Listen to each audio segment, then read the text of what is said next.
back to the Just Make It Pretty podcast. Today we are talking about the power of visual storytelling, and I have a very special guest with us. So I can't wait for you to hear everything we have for you today. So let's get into it. Welcome to the Just Make It Pretty podcast, the slightly unhinged marketing podcast for home builders and beyond. I'm your host, Sarah Haynes, also known as the Pixel Wizard, and my goal is to tackle the tough stuff that goes in behind the scenes in marketing and offer actionable tips, creative insights, and a little bit of humor to spark some creativity. I'm so glad you're here. Now let's get started. All right, everybody, welcome back. So today we are talking to Casey O'Farrell, the founder of Boda Studios, which is a cinematic brand storytelling studio. He works with companies that want to create content with actual depth and purpose. So I was like, this is the perfect guest to have on. I can't wait for everyone to meet him. So thank you so much for joining us, Casey. Your work is absolutely stunning. So tell us a Oh, little bit thanks. about what you guys do over there at Boda Studios. Yeah, you nailed it on the head. Our focus is really to create content that has a basis in cinema because I have a large background in performing arts and film and television. So there has to be the aesthetic quality to it as well. But then, just on a personal note, something that we've really just fell into for the business has been grounding it in emotional reality and making content that connects on a personal level rather than just pitching out more kind of commercial style content or sales pitch style content that is driven by focus groups that doesn't have any sort of substance with the audience that the brand is trying to reach. And so that's been a big focus on ours is finding out who's behind the campaign and who started the company, why they started the company, and then telling those stories over what the marketing kind of department has come up with that has focus group or A/B tested or which color works better for button clicks. So that's really where our focus comes from is connecting to the authentic again. Absolutely. I think that's the very first thing, the very first video I saw of you over on LinkedIn was about that very thing, like being authentic online. And that's something that I'm really passionate about. So I think this is going to be a great conversation. So, just to set the stage for everyone listening, what we're going to talk about in this episode is what makes brand video actually effective and how that can work, how to sell more than square footage, like you said, like getting into who you are, who your customer is, making that emotional connection. Obviously, I work with a lot of home builders, but this really applies for any business. So I'm really excited for that. And then also telling stories without needing a huge budget. I know I get that ejection a lot where they're like, oh, we would love to have this great video, but our budget is this tiny thing. I know there's a lot of like tips that you probably have and work around. So I'm super excited to talk about that. Yeah, of course. Yeah, let's get into it. Awesome. All right, let's start at the beginning. So, why do you feel like storytelling is such a powerful sales tool? And what's your philosophy around that? I know you already started that, but let's get into it a little bit deeper. Yeah, I really this is also a personal take for me where feel like over the last 20 years of adulthood, because I'm 40 now, but I feel like there has been this massive shift in the market to where people are telling you what you want to hear or almost feeding the ideas to you as opposed to showing you like what their perspective is. So I think there's this big disconnect between what brands are selling versus what they're saying. And Mm. so that's been for me from a marketing point of view and when we're making content, I personally won't buy from businesses that I feel like I have a good sense of smell for the BS. And Mm. so when I start feeling like I am being told something just to get my dollars put in their pockets, I immediately start disconnecting. And so with a background that is based in what I would call the golden age of cinema from like the 80s, 90s, and early 2000s, where there was just a lot of stuff that wouldn't be possible to be made anymore because of how that industry functions financially and DVD sales are out, so there's not really a big back end incentive for the actors. So I feel like all of this media over the last probably 15 years or so has just shifted to this kind of shallow level like storytelling and emotional connection with people. And I think it completely connects from a business and a marketing perspective. And I feel the same way in that regard. That's really where I think you have an unfair advantage is by weighing in on connecting with real people instead of listening to that the executive class or the C-suite class that is just going bottom dollar. We need to make 10% over next year, find a way to make it happen. And then you just come up with these kind of cheap tricks in order to get people to purchase. Oh, I totally agree. I see that a lot on social media. It's every like little post they make is like just a mini ad.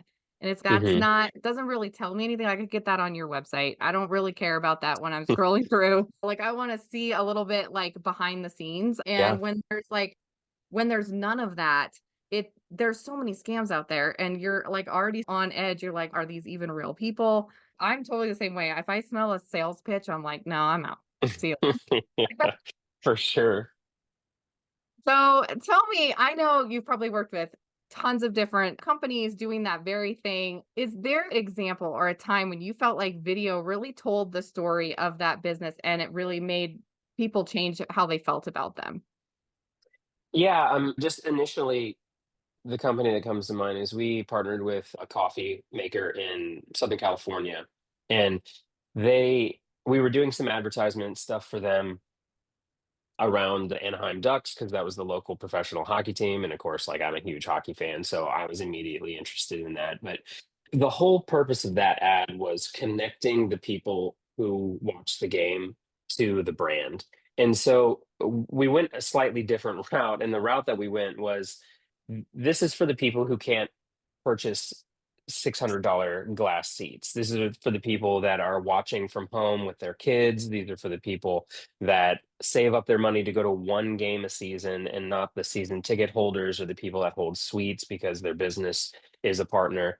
And I think it was just such a smart decision. This was completely collaborative with that particular business, but it was such a smart decision because if you think about who is actually going to these events and you hold 25,000 seats in an arena, but there's hundreds of thousands of people watching from home, me being included in that group and having and now two children, going and doing things like that are so much more difficult. So I think speaking to the audience that you're really trying to show that your product would benefit in whatever way that happens to be is such again a powerful way to approach your advertising.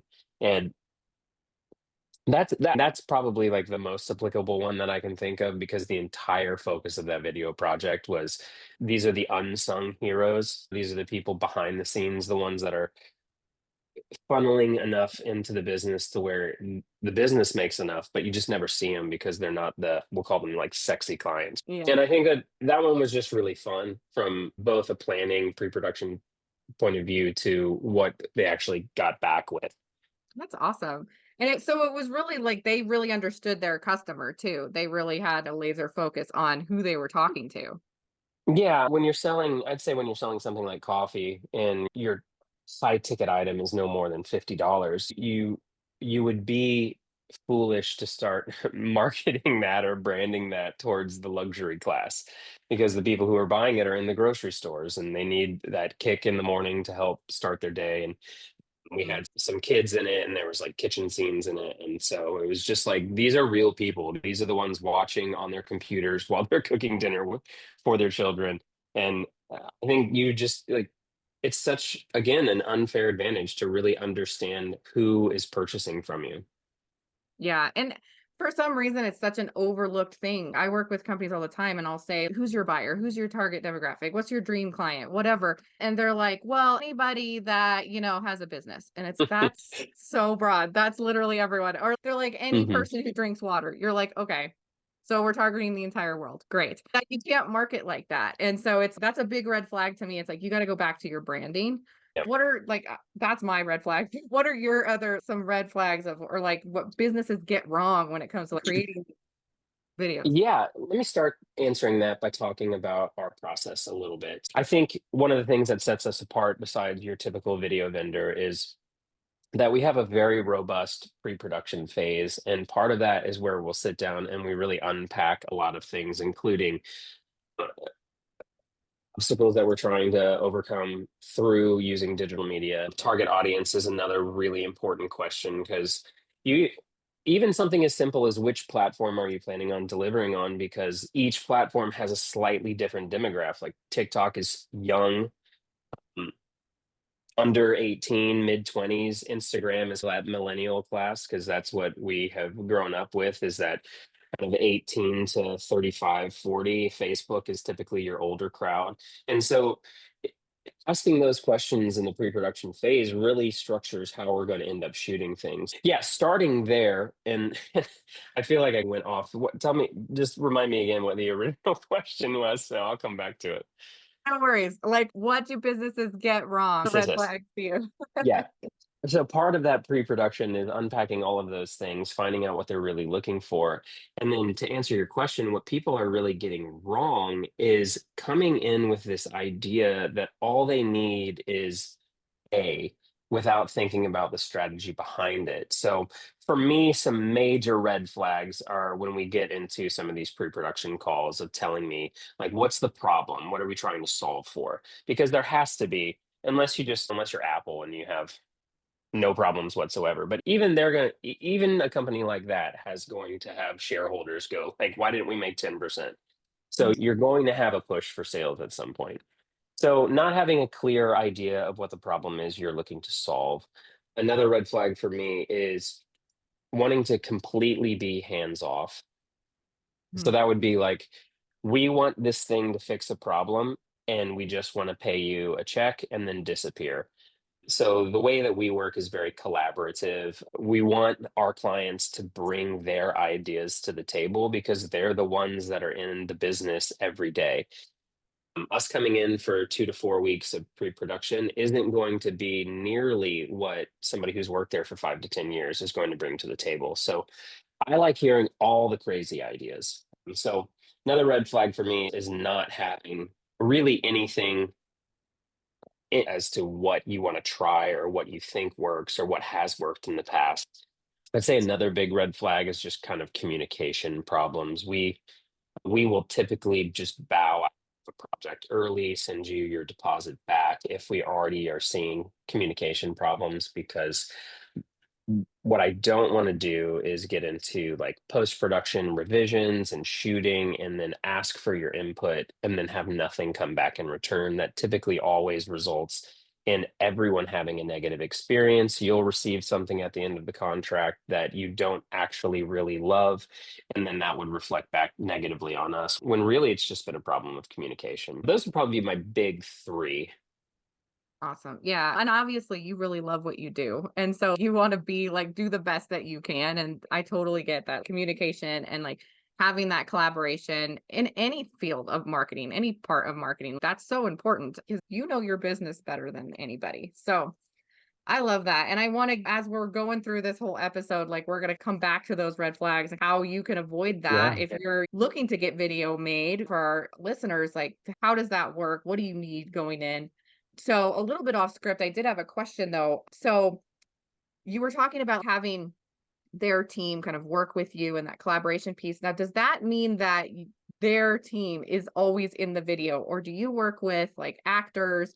Because I Yeah. know, so you do work with actors? Yeah, of course. It's really going to get catered to whatever the client wants. I call them Ricky Bobby hands all the time. From when, as soon as you point a camera, especially a big one with a lot of parts and it's taking up a lot of real estate in front of them, as soon as people see that, it is very difficult to get somebody who is not used to that environment to be comfortable. Mhm. I think that is a skill that I possess because of my background in performing arts, to where I can help alleviate some of that stress and pull focus in another direction so that we can actually have a productive conversation. But for sure, yeah, it depends on the project. If someone's telling the story of their business, Mm. in my opinion, it has to be somebody from the business, because I'll never get an actor that understands what you've gone through for 20 years. It'll just never be possible. If we're doing something like a lifestyle film or any commercial content, we'll absolutely for casting and then partner with some local people, and pull really high quality talent in. That's also something that you don't want to skimp on from a budget perspective. If we're talking about red flags, that's a huge red flag. Let's say the budget for the business is ten to $20,000, and then we go, okay, let's talk about casting. We need $1,000 to pull two people in for one day, and it's no, no, no, so that's another big red flag for me. But yeah, of course, would typically will default, especially if it's a brand project, to using the people that are there. I think there's Mhm. so much benefit to highlighting your actual staff, hearing from your all-star team, talking to the owners or the founders or the executive level people, and just really seeing who these people are, especially from a business point of view. I can think of nothing cooler than if I go to your website and I see you talking to me as the client through the website, and then I walk into your facility and there you are. I'm going to feel an instant connection because I already know like what you think, who you are, what your name is, how you talk, your personality to a degree. And then for me, that's just like instant friends. Mhm. Oh, yeah, it builds so much trust. It's like, I Hmm. now trust everything that your website said because, like, things are matching up, and people, they realize whether it's a Yeah. conscious decision or not, like, they can recognize, like, things that don't match up or patterns that are just weird. So, I Yeah. agree, it's great to have the client on video, but I know just from working with, like, home builders and marketers, they're like, "Oh gosh, like, I just don't wanna be on the video. Can we do something else?" Like, it's a big anxiety Yeah. thing. Yeah, I think you have some tactics for that too. Depending on the size of the business, there probably is somebody who would be great, so we can filter that out. Voiceover is also a really wonderful option where I can get you talking about the business, but we don't have the production that makes people really uncomfortable. And then you always have the option to pull in external talent, and there's some really wonderful people out there. That's just my kind of perspective if we're doing a brand piece. I just feel like it's so important to get the real people there. For sure, for sure.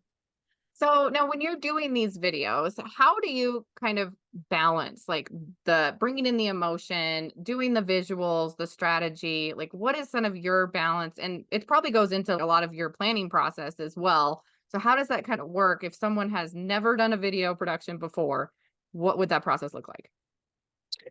Yeah, so we would spend a couple hours sitting down on a call or in an in-person meeting, whichever is more convenient, and unpacking a handful of that. So usually with a brand project, we have five key elements. One, it's who, what, why, and a call to action at the end. Understanding who, and this I think is where some of those walls get torn down, because I think when people think video, they think like Righteous Gemstones or something where like they have a performance to give and there's pressure about it. But one of the beauty, one of yeah, one thing that's really beautiful about a brand project is, especially if you've been in business for a while, like people already know you. You obviously already have some sort of impact in the community. So understanding like who you are is such an important tool. And I think like that's what takes me back to that authenticity piece of, I hate seeing manufactured elements of who people are or what companies want to project in about their persona. If somebody is stumbling over their words or somebody is uncomfortable in front of a camera or they're shy, that is such an honest, authentic element to who they are. And I would imagine that has such an impact on how they have done business or why they've been successful. So there's part of me is like, why hide it? Like Mhm. we don't need to be perfect. And I think this social media element where you just see everybody's highlight reel all the time has taken the realness from people away. And so, what is this persona? And so, for me, from a branding project, I think really just seeing who these people are, like if they are on a walker or if they are slow moving or if they are uncomfortable, those are such interesting things to see, other than like really attractive, handsome, charismatic gentleman in a suit. You know what I mean? Those are everywhere. Who's so important? Why you do it is where I think a lot of those like all the weight comes off of you, because everybody believes in what they do, especially if you get somebody who's been around for a while. Th- That's such a cool moment to find out, like, how this company got started. And I started building these chairs because my son didn't have this thing, and let me build these chairs because I can give him a thing. And then a neighbor saw it, and so that's how this huge chair business started. And that stuff is so cool. Yeah. So breaking down your project into these kind of subsections of who you are, why you do what you do, then how you do what you do it. The why is the emotional hook. If you're thinking about like strategy or outlines for a project, Mhm. the why is so important because that just like in a film is the part that connects you to the character. What happened to this person that I can emotionally connect with, and now we're going to go on this journey together. And that's like that heyday of films for me. It's like the old Tom Hanks and Robin Williams films, like Matt Damon and Goodwill Hunting. So some of these things that would just Talented Mr. Ripley, like things that would never get made today because they're just a little obscure and they don't have a superhero cape on it. And I just look at that and go, I watch this and I identify so much with this person as a character. And that's acting and film in one way, but I think it just relates so much currently into marketing and branding content. And I think people are just so hungry to see something real that you see these things like Pop Darts or Dollar Shave Club or whatever it happens to be. And it's just like silly dudes or silly people. You know what I mean? Whatever it happens to be, or like the person on the weekend that likes drinking cocktails. So they started their own cocktail company and like now she's killing it. These are awesome. And they do so well because people understand that part of themselves. Yeah. Oh, yeah. It's funny because I have fallen into that same trap of trying to make social media videos, and I feel like I need to perform and be like so much more than I normally am. And I told this story not long ago, but my kids one day I was editing videos on my computer, and my kids were home from school, and they were laying in my office, and they were like started laughing, and I was like, "What is so funny over there?" And they're like, "Mom, that is not you. That who is that? What are you doing? Like, why are you acting like that?" And it was such a I'm just being professional, leave me alone. But it really made me think, like, I was putting on more of an act maybe than I needed to. And so I think kids are just very blunt with those kind of things, but I think all of us have that same kind of radar in our brains. That's probably not who Yeah. they are or whatever. So it's embracing those kind of flaws that does make you human. Oh yeah, some of the best stuff that I've put out, or the stuff at least that I like the most, because I think a lot of especially the social media game, you should just make yourself one. Like you should. I had a mentor when I was really pursuing performing, and when we were talking about stuff, he was like, "You should just tickle yourself," and I was like, "I don't understand what that means. Do you mean like under the armpits?" And he was like, "No, like when you're putting out this kind of content, you should do stuff. The point is that you should do stuff that makes you happy, as Mhm. opposed to that outward persona, what you think other people want to see. And for me, some of the stuff that I would watch over and over again that I do, and everybody hates seeing themselves on camera, including performers or former performers. I think everybody has that ism, but like the ones that I love are where my son walks in and he hears me like playing around, but he thinks I'm screaming at my wife. So he'll come in and give me the hands on the hips and scold me. And then I just die laughing. I'm like, okay, that's just going into this like clip at the end because it means so much to me to keep it. Mhm. Yeah, that's so awesome. That's so funny too. Kids are the best, and we really should listen to them more because they're very wise. I think that there's a balance there, and I think it's a mindset shift for people that are in like, we need a video for our brand, or we want to start doing social videos or whatever. Like to break away from we have to be perfect and focus on what really matters. And again, like that starts at the branding phase because your team has to know all of those things as well. And whoever's going to be working on this video has to all share in this vision of what the company is and who we're talking to. So it comes from leadership down or whoever the owners down. And then finding those people, like you said, I like to, you're like somebody in your company is going to be comfortable on video. Heard also like owners or the executives, they're like, we only want these people in the videos, those higher level people. And it's I get it, but I also show your whole team, show everyone. And it's not I think they're afraid that, oh, that person's not going to be here forever, or what if they leave or whatever. And it's just give Well, some yeah. personality. Yeah, I think that's where you buck up and go, okay, great. I don't want someone else to do the job that I want to do, even though I don't want to do it. So now I get to be the boss. One part of being the boss is doing some of the things that you probably don't want to do all the time.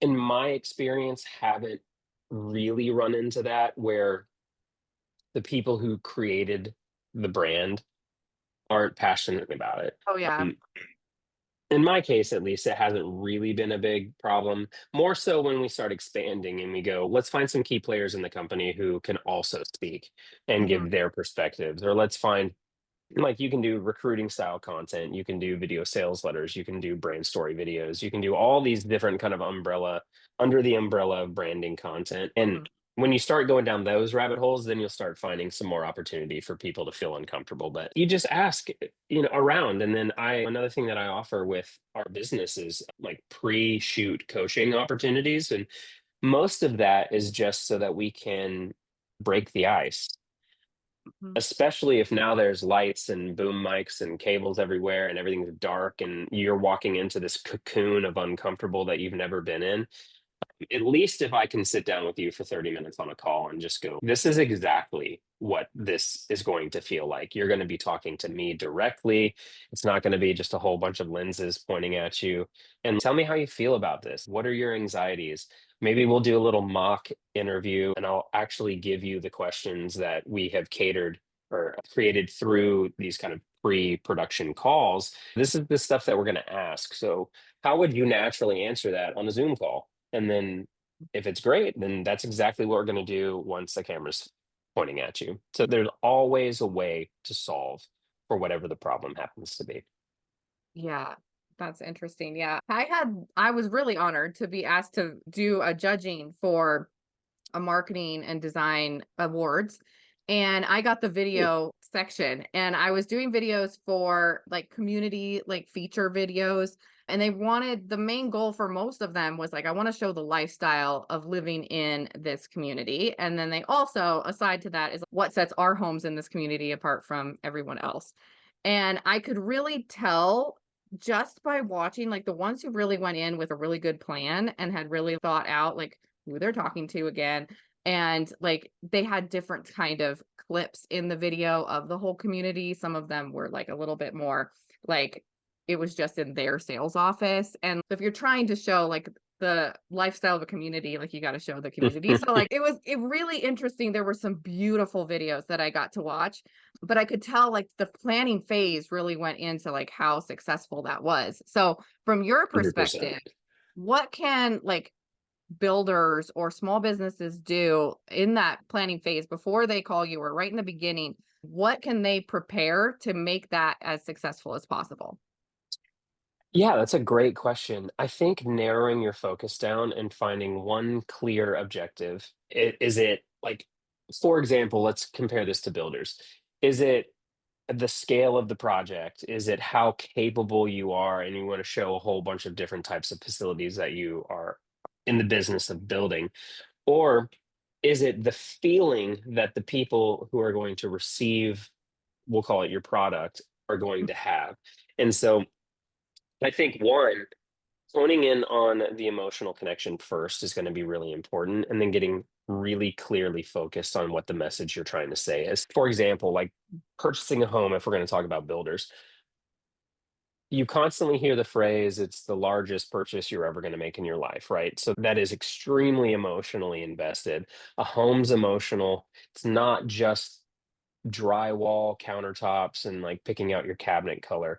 It's going to be what are the experiences that they are going to have in this home? What are they going to have a family? Is this where they're going to introduce new members of their family to the world out of? Or is this where they're going to graduate high school? Is this where they're planning on spending the rest of their lives? And I think tapping into those emotional stories that everybody can have a connection with, other than we build this with X grade wood and we pull in the highest quality granite from Macquarie in Tennessee, those don't matter because there's no way to translate that into a person's life long term. And we did a project for a construction business. And at the end of that video, there's a lot of the building process up front, scaffolding stuff flying in with cranes, people cutting, sparks going everywhere, hard hats. but the video ends with these emotional moments of people being in these spaces that are theirs. And that is by far more impactful than showing how you can cut stuff. And albeit Yeah. it's cool, but I think coming in with some sort of idea of what you want to say and who you want to say it to is so critical. And then narrowing that focus down to maybe one or two ideas, because it is very difficult for the viewer to really understand what you're trying to say unless it's crystal clear. Yep. Yep. You got to make it way simpler than you even think. I think it's hard because marketers, they get like all these goals and like they're getting it from their boss and the sales team and everybody. And they're like, we have to do all of these things. And I would agree that you really have to like narrow things down and be like, okay, but this is the most important goal and prioritize your goals because it gets convoluted really quick in all types of marketing. Mhm. And I like what you said about what's gonna happen in this home. I think salespeople talk about that a lot, like buying a home is an emotional decision. And then they like, okay, but here's a spec sheet that just has a list of stuff on it. And it's the same, it's yes, we think it, but also there's this other side. So when I say sell more than square footage, that's really what I'm talking about. With don't just Yeah. talk about all these specs. Like every home has a kitchen with granite countertops and the sink. It's that doesn't make you special. So I really liked what you said.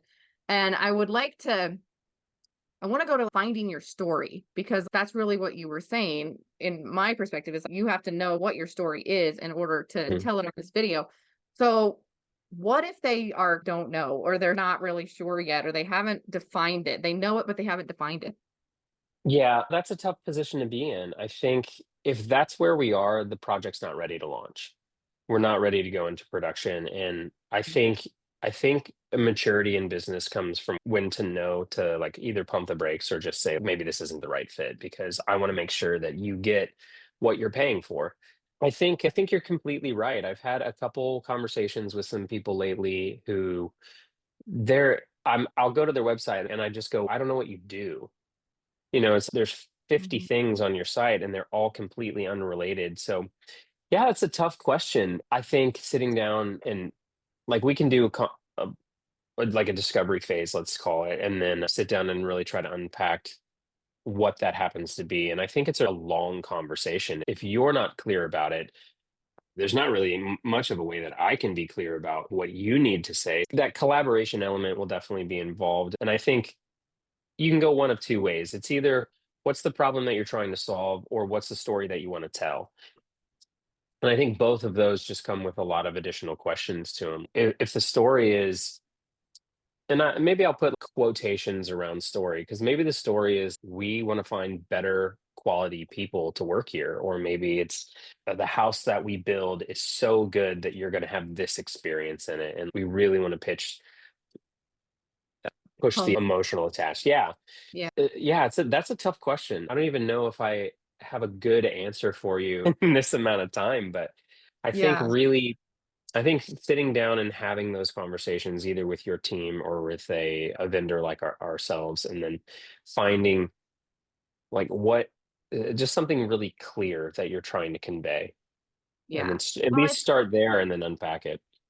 yeah. No, I think you're right on because you're right. Like you can only expect so much from a video. If you don't know what you're going in there with it, what those goals are, what your story is, and you really can't create the video.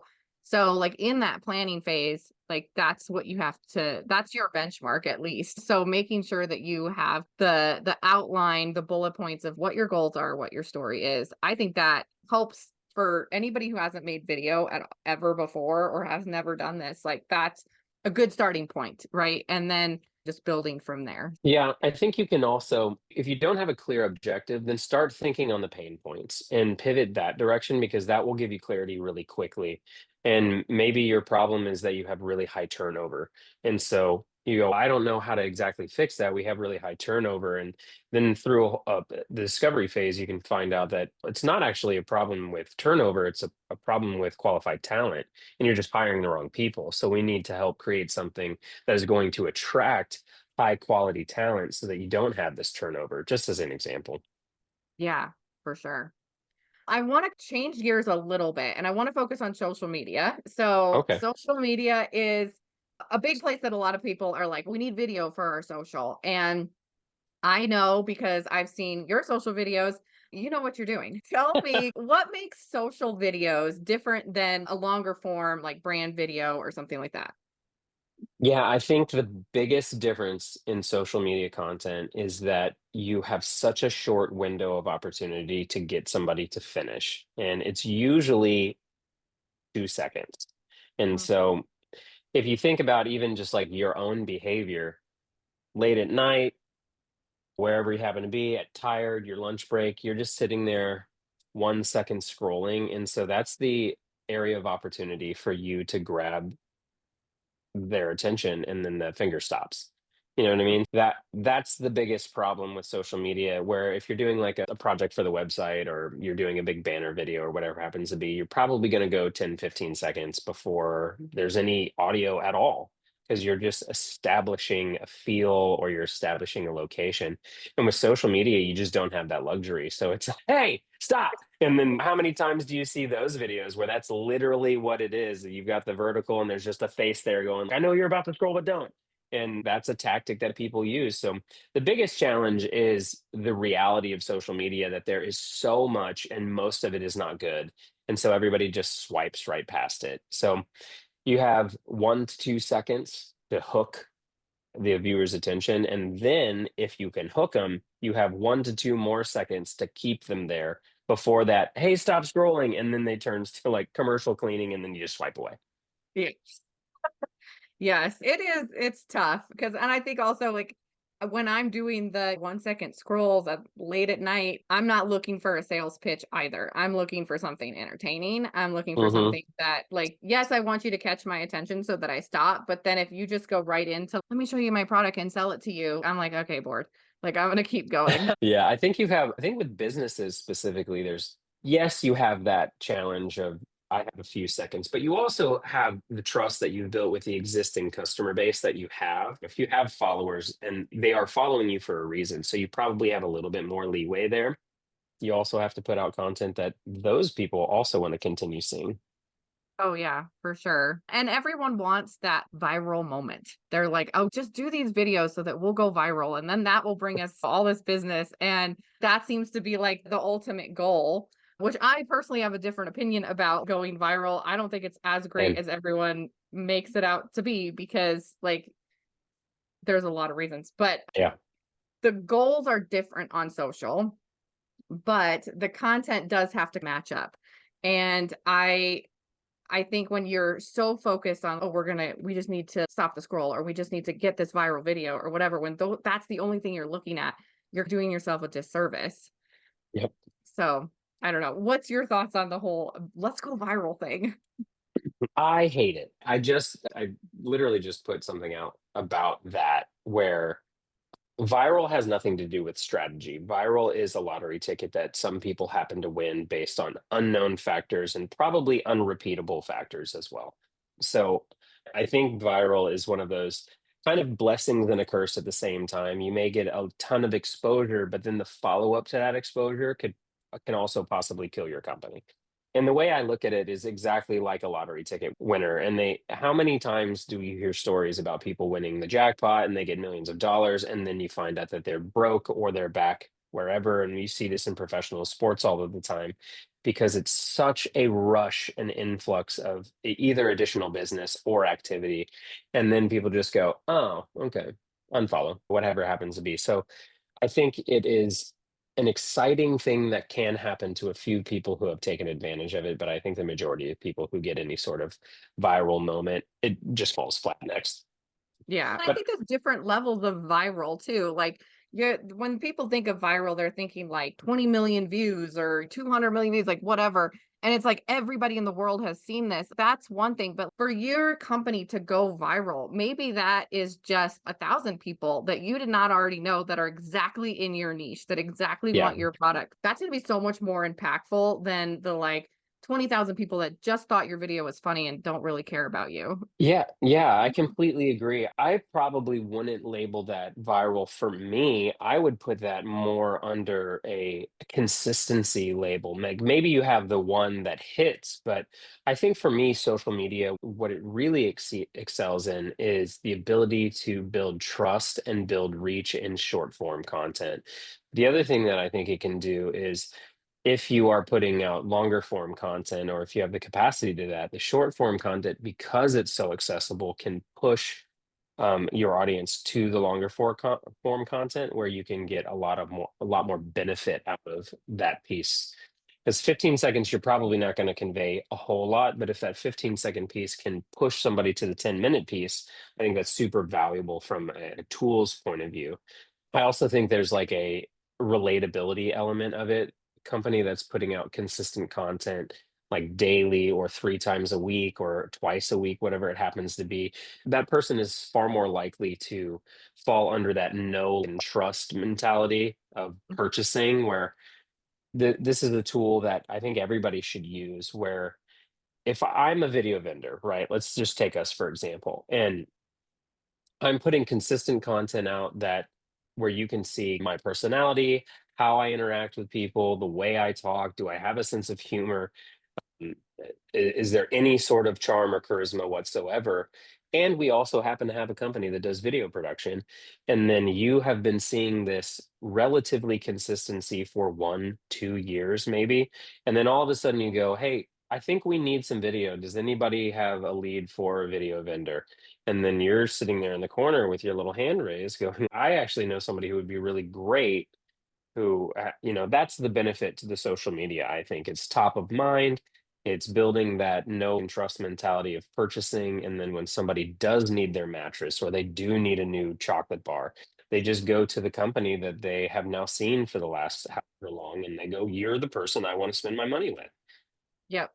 Oh, for sure. And it's a hard thing to put that on a spreadsheet and show with. that as so it's like one of those you just gotta trust the process in some ways. But I always say not very many people walk into a company and be like, oh, I'm just here because I saw your social media.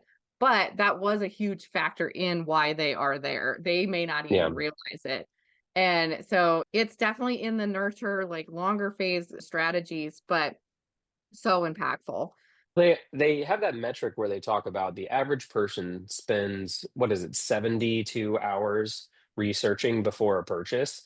Yeah. There's a lot that can happen in 72 hours in combination with your websites and any sort of brochures or pamphlets, your YouTube's account, your social media account. I think about how long I've been looking at the same truck. You know what I mean? And it's 2.5 years and I still haven't bought it because I'm like, I just want to look a little bit more and find out some more about this truck. And so I think if it's something like a juice box, you're obviously not going to have that kind of investment. But the higher the ticket the item is, the longer the purchasing process will be. And anything that you can do to increase your chances, especially in the social media market, why wouldn't you take advantage of that? Oh yeah, for sure. So I want to talk about another thing that I hear a lot from marketers, especially when they put in a lot of money into making a video, long form video. They've done a lot of effort and then they're like, okay, we want to use this as much as we can. And so they will send that to me or to my team and be like, okay, slice this up and make social media content with it, which I think has like really good thought process to it because as marketers, we want to repurpose as much as we can. But what is your kind of philosophy on that? Do you have like tips or warnings or anything on like how to repurpose longer form for social? Yeah, I love repurposing long content. And I think really the tips that I would have would be around curating the best moments or the highest quality moments or the thing that is absolutely crystal clear. So you see this all the time where like you'll see a vertical social media video, whatever happens to be YouTube reel, and it's 30 seconds and it's the part that you just go, what does he say next? Or what does she say next? What happened right before this in the conversation? And then that channels you into the longer piece. And excuse me, I don't think a lot of people are just going, I'm going to learn how to do this based on short form content. So I think of repurposing material as a tool to funnel people into a larger pool, whether that's the longer piece or onto the website or wherever it is that you're looking for. That is a tool. And so you need to be strategic in the sense of you don't just take the longer piece and cut it into fours and then put four pieces out. You really do need to at least take a moment to look at what are the parts that are engaging, and then how can I structure this in a way that makes people want to go, no, I need to know what happens next or beforehand. So I think that's the biggest challenge is not being lazy with it and just putting it into one of those online editors and going, you do it. But Yeah, yeah. it's the power of that confusion. It's like the little bit of a question that you're left with after the video is actually a good thing. It's going to lead you Mhm. to the next thing. And it's scary, I think, for people to do that because like what I want to make sure that they get what I'm trying to tell them and I like they feel like they need to give everything in that one video, which is first Yeah. not possible, but second, like you're missing out on a strategy there. Yeah, I think there's a little bit of salt going on in there, you know what I mean? From I want it now. And I think there is an understanding that needs to happen where 100% of your viewership is not going to be a buyer. And so you just go, okay, what's the margin that we're looking for? Is it 10%? Is it 1%? And then you have to be realistic about it. So if I can repurpose this with at least some sort of strategic element to it and go, maybe 1% of everybody who sees this gets funneled to our website, and that's a win for us. And then you adjust and move your strategy from there. But I think you just have to be a little bit more realistic because not everything can convert at a 100% rate. Oh yeah, for sure. All right. I've already kept you way longer than I thought I would. This has been a great conversation. Thank you again so much for joining me. I want to make sure that anybody who wants to connect with you or work with you potentially in the future knows where to follow you. Where would be the best place to find you online? We're pretty active on most of the social platforms, so you can find Boda Studios on Instagram at boda.studios. YouTube, I believe it's Boda Studios. You can go to bodastudios.com is a great resource where you can see our most recent work, any sort of like philosophies from the business, and an easy way to contact us through the website. So those would probably be the three best places. Awesome. And I will put all of those links in the description box as well. So you can look there if you're looking for Casey. Awesome. Is there anything else that you want to leave our listeners with before we end this episode? Um, I think the message that I've been harping on the whole time is being authentic. One of the one of my business's catchphrases or mantras, whatever you want to call it, is real people, real stories, unforgettable films. And I think if you're going to ask me, honing back in on the authentic, honing back in on real people, real stories, what you do for the community, how you benefit those around you, and not this kind of take mentality of how much can I get. I think you and your business will benefit on an emotional level, spiritual level, whatever you happen to believe on. But I think giving back and connecting with that authentic kind of element of who you are and how you can connect to other people will only give you net positives over than some of the other options. Absolutely. 100%. Awesome. I hope everyone enjoyed this episode. Go follow Casey right now after the episode, and we will see you in our next one. Thanks again, everybody. Peace out.